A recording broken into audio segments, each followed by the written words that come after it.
Willie Anderson, Willieanderson.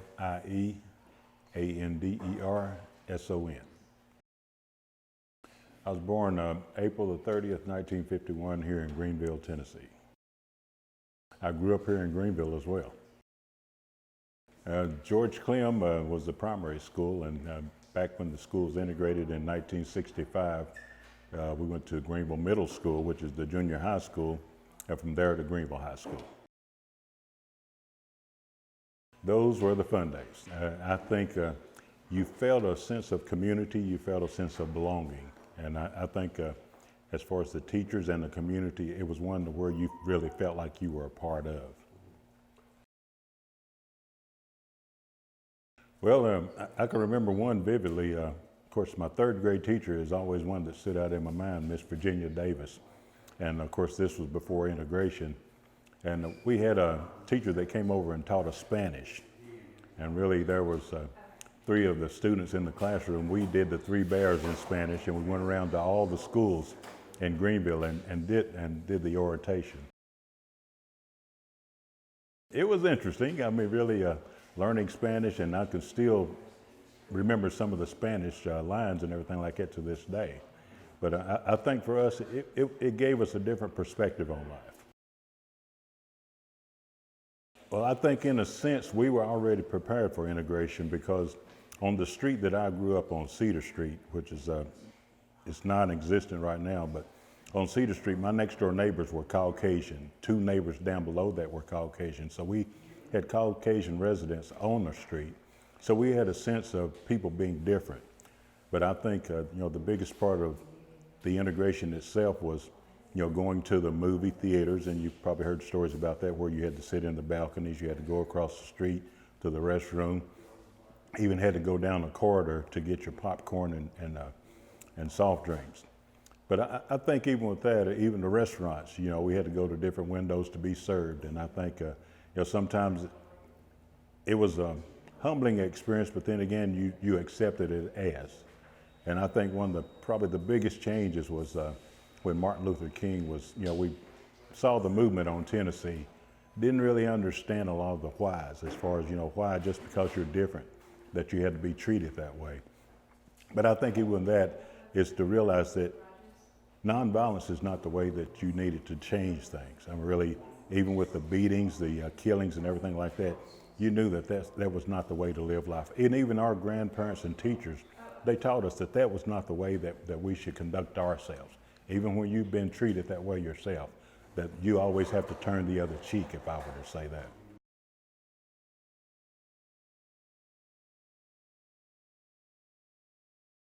I think, of course, I played athletics, but I think probably one of the hardest things that we had to do was becoming one. And I think there's one incident that I'll always remember. It was between classes, and we were out in the hallway, and all at once a fight broke out between a young black man and a white guy, and it just created chaos. But I remember a teacher coming out of her classroom to break up the fight, and somehow she got pushed down and it broke her hip. And really, that just made you realize that this is not the way that it's supposed to be. And I guess one of the hardest things even out of that situation, you found out about the discipline between, because the black gentleman, he got extensive, I guess he was expelled from school, and he had to do some things extra other than the Caucasian guy. And sometimes it even made you wonder on that, golly, we're both involved in this. Why do we have different disciplines for one versus the other?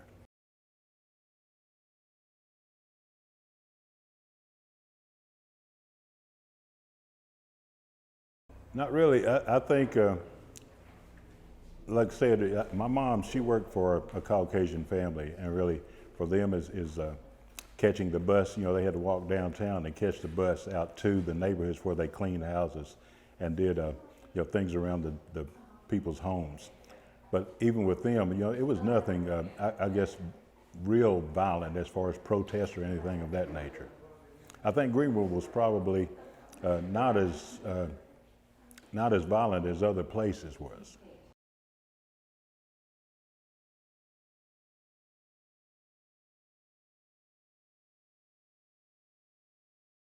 In high school, of course, I played athletics, and I think,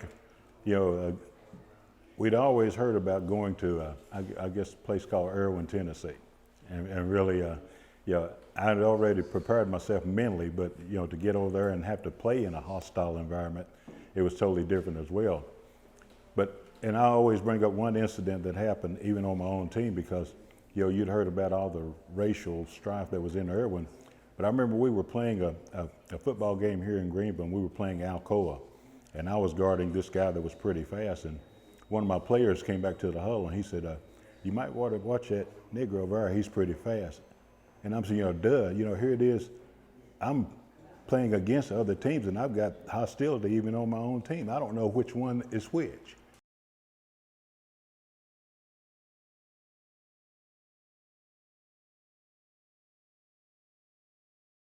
Well, of course, not directly for myself, but there was a singing group from here that went over to Erwin to sing in a church. And they, they got a rough time as far as I think their car was, vandalized and some things of that nature. But even years after, the schools were integrated, and of course I retired from banking. And I remember I was being on call. I had to take calls for, the weekend, sometimes where we had to repair ATM machines.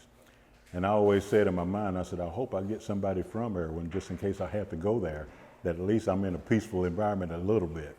But I learned that the people over there, they feel badly about what happened at that time, because even one of the managers over there, she came and talked to me about it. She said, really, she said, those things that went on back then, she said, that's not us. And really, some of the biggest friends that I had were from Erwin that were in the banking field. Well, I'm not. How'd y'all do? How'd we do? We did fair. I think I played basketball. I played basketball 3 years. Pretty good point guard. I didn't get to start a lot, but then again, and I will say this: one of the challenges that we faced in basketball, of course, this was we had a coach that came in that he wasn't too keen on the blacks, and really he would quote the N word right there on the bench or wherever it was. But then again, you tried to block a lot of things like that out because you wanted to play. But sometimes you wondered why the community knew that things like this were going on, but they still didn't do anything about it. And sometimes you always ask yourself the question, if this were a black coach, would he have been allowed to do the things that this white coach was doing? I remember a game we were playing down in Bulls Gap, and Bulls Gap was a pretty good team. And we went in at halftime, and the score was pretty close, but we weren't playing that well. And he just flat out said a quote. He said, my granddad always told me that a nigger wouldn't play. He said, I'm going to let you all play the rest of the game by yourselves. And of course he did. He went and sit up in the bleachers. And of course, people like myself that never got a chance to play, we were playing the second half like we were just regulars. And really, even with that, and I think sometimes you had to just realize that you got to dig deeper. You got to be better than somebody else. You got to rise above even the vocal things that you heard.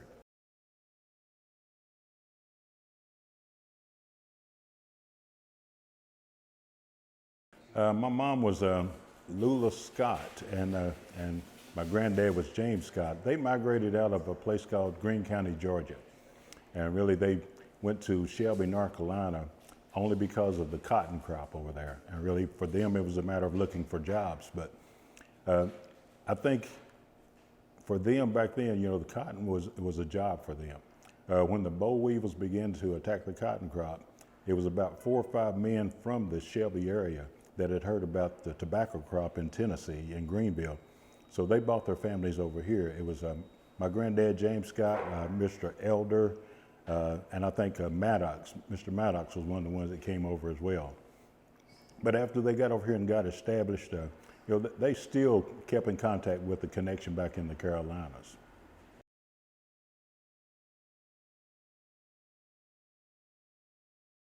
Well, Lula Anderson was my mother, but Lula Scott Anderson was her maiden name. She was a Scott before she married my dad. She grew up in Shelby, North Carolina. And that's where they met. That's where they met. A very proud woman. I think my mom only had about a third grade education, but as far as, she was a very prideful person. I think for us, I was very, I guess, unfortunate. My dad passed away when I was 6 months old, which left my mom raising, there were 7 of us. But mom always had a determination about herself. She worked 2 and 3 jobs just to make sure that we had clothes on our back, food on the tables. So really there was a pridefulness about her that probably was instilled in us as well, to always feel good about yourself, always give life your best.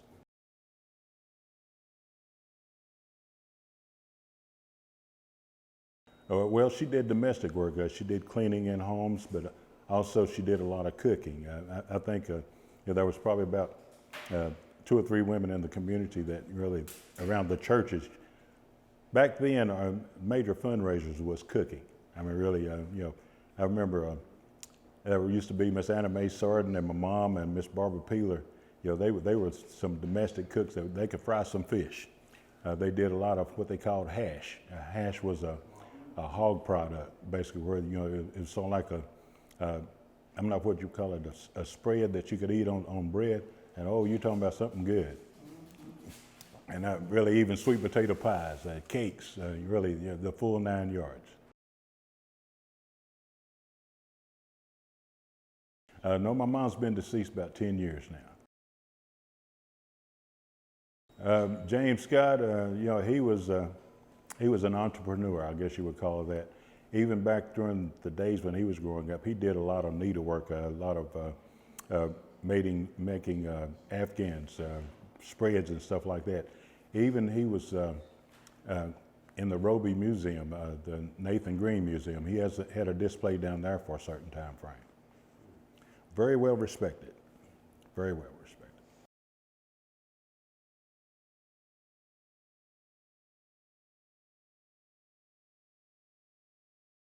Well, and I can remember even for himself, he did a lot of yard work. I remember myself when I became of age, probably in the 10th or 11th grade, I used to help him cut yards in the summertime.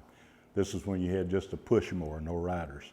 And really, I remember some yards we would mow on maybe 2 and 3 days just before we finally got it complete, big yards. But he always made sure that we were out there helping him, and he spent a lot of time with us, because I remember a lot of times he would even take us fishing with him. And really, being that I didn't have a father, it was very important to have a father figure like that.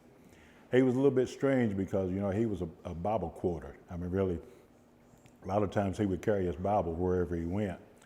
But he would always pull it out and start reading, and I guess I got ribbed a lot. Hey, Willie, here comes your Bible-toting granddaddy. But, even that was okay. But I think if I were to look back on that now, and being that I guess I'm in the Word and I read a lot of Scripture, I wish that I had that direction now versus, just putting it off at that time, because, I was too busy being cool. Really, sometimes you don't miss your water till your well runs dry. He is buried in Wesley Cemetery as well. I think there's a couple of plots up there, my granddad, my grandmother, my sister, and then my mother. My grandmother, didn't know a lot about her. She was just a quiet woman, and really, she very seldom said a lot, but you always knew that grandmother was around, and really just a sweet lady. And her heritage was a bit of Indian. Really, and we have a little bit of Indian blood in our family as well.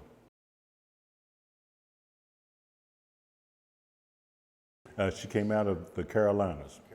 It was a place called Estridge Grove, which is right outside of Shelby, and that's where they did a lot of the farm work out in that area.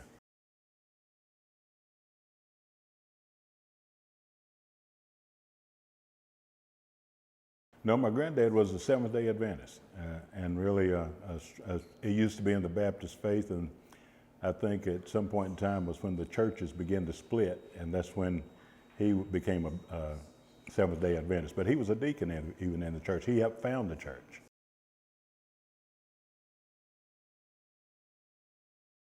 Well, I think it was after the churches split up, and I think this was the Macedonia Church, which is directly next door here. There was a big split within that church, and of course, in the split, others began to find other faiths. And I'm not for sure exactly, what steered him toward the Seventh-day Adventist Church.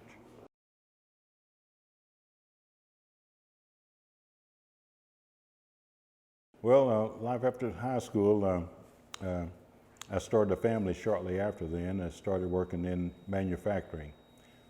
Worked in manufacturing for over 20 years, and of course, supply and demand dictates whether you work or not. So, you build up your tenure, and then all at once you get laid off. And after about 20 years, I said, I've got to find another venue. So I decided to just go back to school. And my daughter and I were freshmen in college at the same time.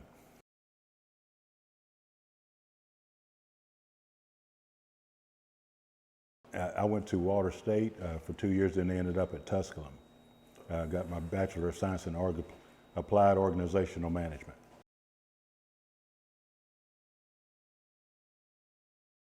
What industries? I worked at Ball Zinc, which was manufacturing of pennies. I worked at Hayek Farmex, which is making of fabrics for the paper mills. I worked at a shipyard, which is, I was a welder. And we used to weld pieces for the submarines out of Newport News, Virginia.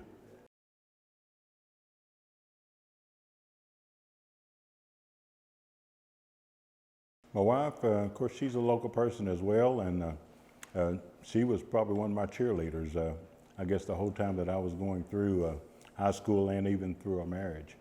I was I guess she put up with a lot of putting up with this guy that wanted to do. But, I was always one that was never just satisfied with status quo.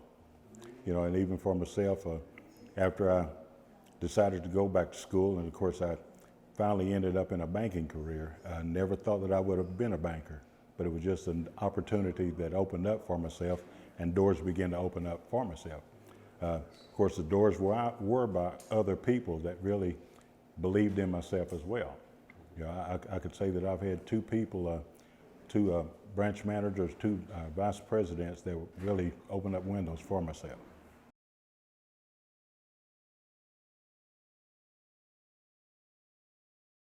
Probably I was a sophomore, and no, I was a junior, and she was a freshman.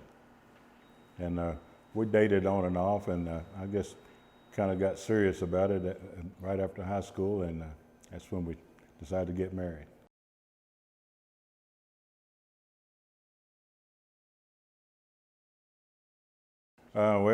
She's probably, I guess, one of my biggest cheerleaders as well. Monica Winston.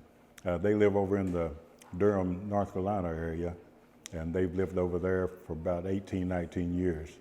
They migrated over in that area only because of, it was about, I guess, 18 years ago when we found out my grandson, Corey, who's the oldest son, he had a brain tumor, and they had to go to Duke University to have surgery. And part of the healing process was that he had to have chemo and radiation. And he had to be around the doctors that were, I guess, administering to his needs. So why live in Asheville where you had where you lived at, and the surgery's down in Durham? So they moved to the Durham area just to make sure that if there were any complications from the surgery, that they were right down there where they could get it taken care of.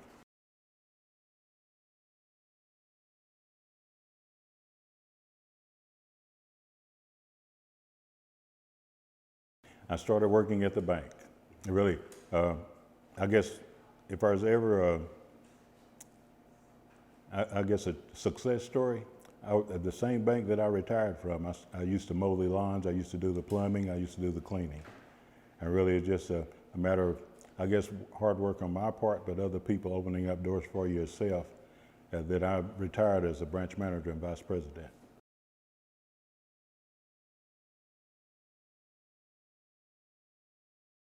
First Tennessee Bank.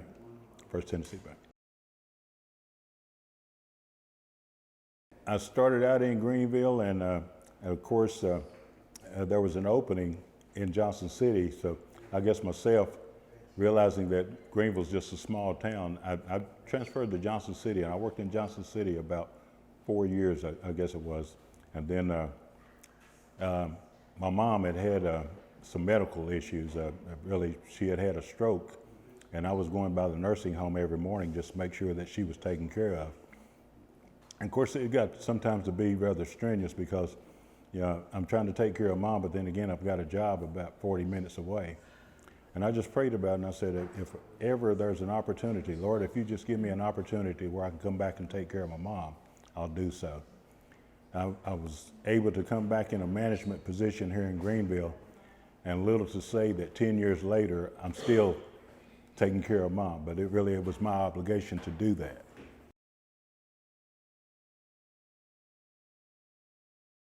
When? It was 2012. So I've been retired about 7 years now. I spent a lot of time being involved with the youth of the county.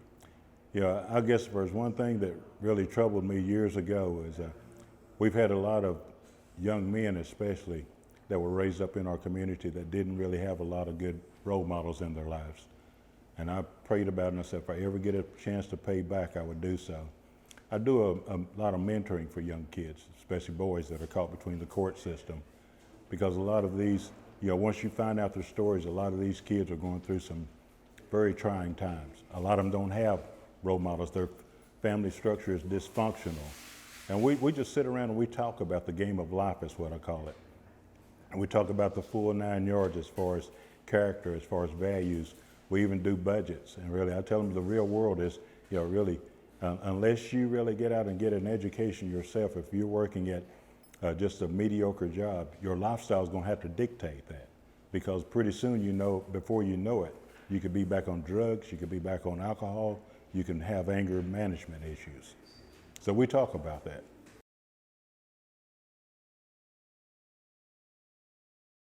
I think it's important in any kid's life.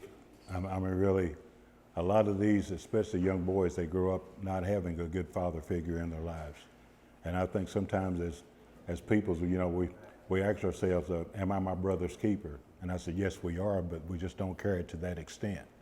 We are responsible for a lot of these young people. These young men especially, they can't learn unless somebody shows them.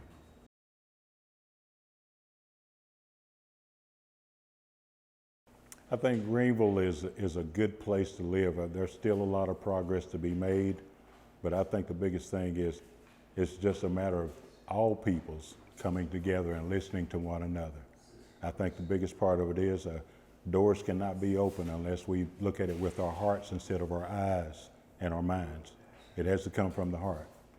And I think the biggest thing is it takes each one of us the responsibility to step forward and say, I want to make a difference.